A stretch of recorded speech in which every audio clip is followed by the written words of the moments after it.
नितीश कुमारांनी पुन्हा एकदा सहकारी बदलून 5 वर्षात तिसऱ्यांदा मुख्यमंत्री पदाची शपथ घेतली। या सोहळ्यावेळी त्यांचा वर्षभरापूर्वीचा एक बाईटही व्हायरल झालाय। पाहूया हा रिपोर्ट।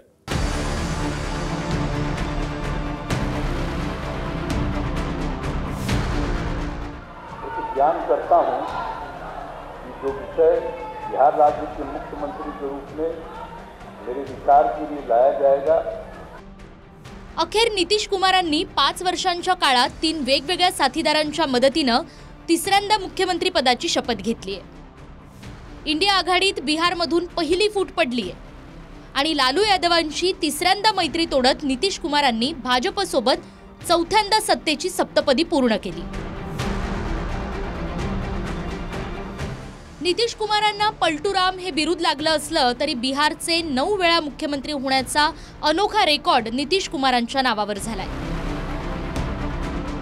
आकड्यांमध्ये सांगायचं झालं तर गेल्या 10 वर्षात नितीश कुमार 10 वेळा मुख्यमंत्री झाले आणि मागच्या फक्त एकाच टर्ममध्ये म्हणजे 5 वर्षात तिसऱ्यांदा मुख्यमंत्री बनले। 2 वर्षापूर्वी जेव्हा नितीश कुमारांनी भाजपची साथ सोडली होती तेव्हा यापुढे नितीश कुमारांसोबत कधीही युती नसल्याचं भाजपनं म्हटलं होतं आणि नितीश कुमारांनी सुद्धा मर जाना पसंत है पर भाजप के साथ जाना पसंत नहीं असं जाहीरपणे विधान केलं होतं। मात्र इंडिया आघाडीत आलबेल नव्हतं म्हणून भाजपसोबत आल्याचं नितीश कुमारांनी म्हटलंय। मर जाना कबूल है, उनके साथ जाना हमको कभी कबूल नहीं है। ये अच्छी तरह जान लीजिए, समझ लीजिए, सब बोगस बात है। काहे के लिए बोल रहा है? इतना हिम्मत करके फिर मेहनत करके लाला करके हमको किया। ज्ञान करता हूं कि जो विषय बिहार राज्य के मुख्यमंत्री के रूप में मेरे विचार के लिए लाया जाएगा अथवा मुझे ज्ञात होगा, मैं प्रत्यक्ष अथवा अप्रत्यक्ष रूप से संसूचित या प्रकट नहीं करूंगा। नितीश कुमारांसोबत बिहारमध्ये महाराष्ट्राप्रमाणेच भाजपचे सम्राट चौधरी आणि विजय सिन्हा हे 2 उपमुख्यमंत्री झालेत। मात्र नितीश कुमारांचे निकटवर्तीय आणि राजदच्या नेत्यांनीही त्यांच्या या निर्णयावर आश्चर्य व्यक्त केलंय।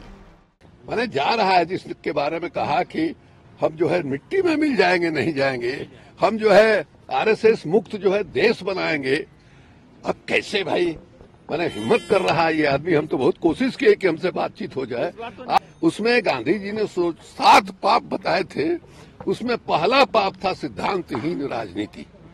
तो जो पहला पाप है गांधी जी के नजरों में, उस पाप के पापी नीतीश जी कैसे बन सकते हैं ये हमारा समझ में नहीं आ रहा।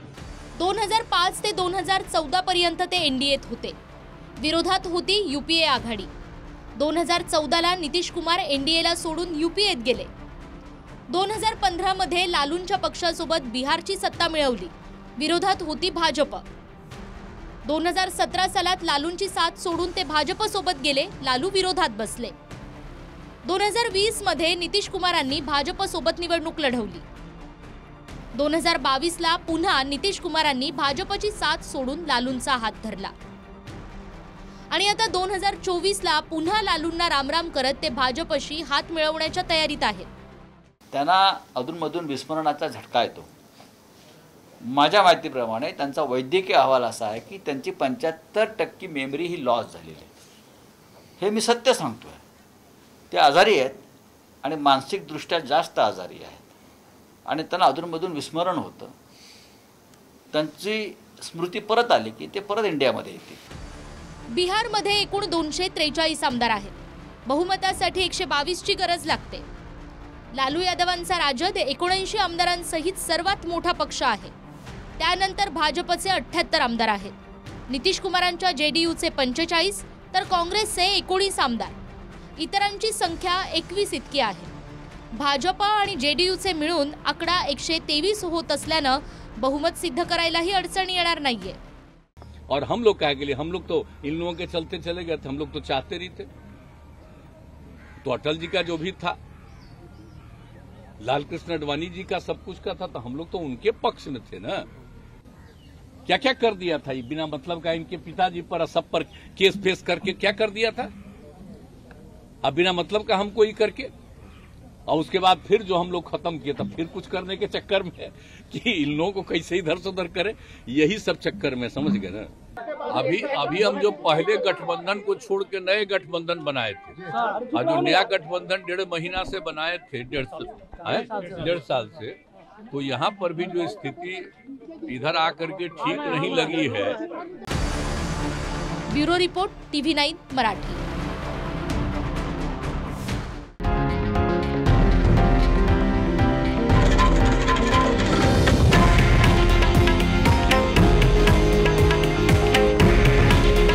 हे आहे देशातील नंबर 1 न्यूज नेटवर्क आणि आपण पाहत आहात TV9 मराठी। काळजी तुमची, हित महाराष्ट्राचं।